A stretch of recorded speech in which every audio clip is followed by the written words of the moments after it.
Hello everybody and welcome to Kragel's Connections. Your several stop shop for AP Government. There are two types of sources for campaign funds, public and private. Public comes from the federal government, while private comes from PACs, unions, and corporations. There are a few terms that you need to know so that you can understand campaign funds. Independent expenditures, which is support given by PACs, corporations, individuals, etc., without the candidate's or party's request or direction. There's also a 527, which is an organization that is designed to permit the kind of soft money expenditures once made by political parties. And then there is soft money, which are funds that political parties spend on general party activities and not on a specific candidate. Okay, the current limits of campaign funds. For individuals, they can't give more than $2,000 to one candidate in one election. For PACs, they can't give more than $5,000 to one candidate per election, or $15,000 to a political party. The federal government can pay or match campaign funds for a presidential election. Okay then. There have been a lot of Supreme Court cases that have dealt with campaign finance laws, and one of the earlier ones in 1976 was Buckley v. Vallejo.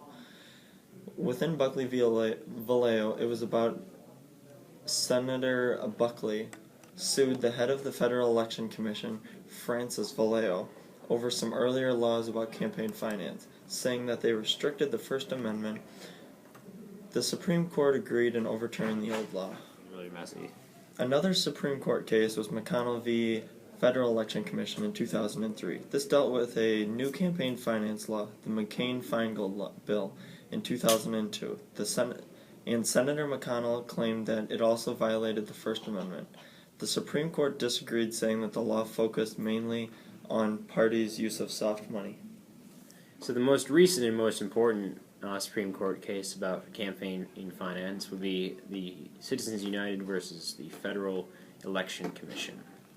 And this is important because it partially overturned McConnell versus the Federal Election Commission, because in this case the Citizens United, a nonprofit group, wanted to air a video that was critical of then presidential candidate Hillary Clinton, and was not allowed to under the McCain-Feingold bill. Now, in this Supreme Court case, the Supreme Court agreed that parts of the McCain-Feingold bill, especially the parts that were restricting people from expressing their views in public forums like television, violated the First Amendment. So this is partially overturned in both the 2002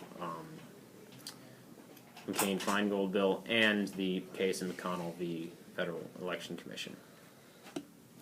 Very true, by the way. Alright, so as you can see, the rules of campaign finance have changed a lot over the past 50 or so years.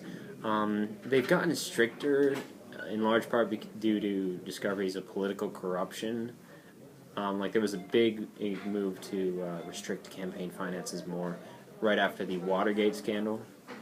In general, the trends have been just to sort of cut down on loopholes to the campaign finance laws. So like new laws have really restricted soft money, where the party just spends money on whatever just for their own party, which previously was not monitored by the federal government or controlled or restricted in any way.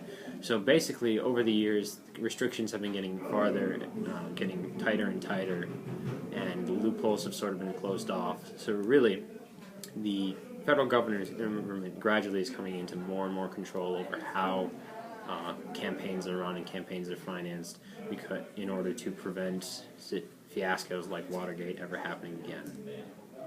Guys, can I help? I'm state certified in this. Get out. No. Please. Yeah, go. Guys, No, please. go. That's all I care about. Our podcast. It's not called Connections. Kragel's Connection. Yeah, Kragel's Connection. This is mine! Go. Thank you for tuning in to Kragel's Connections. I hope you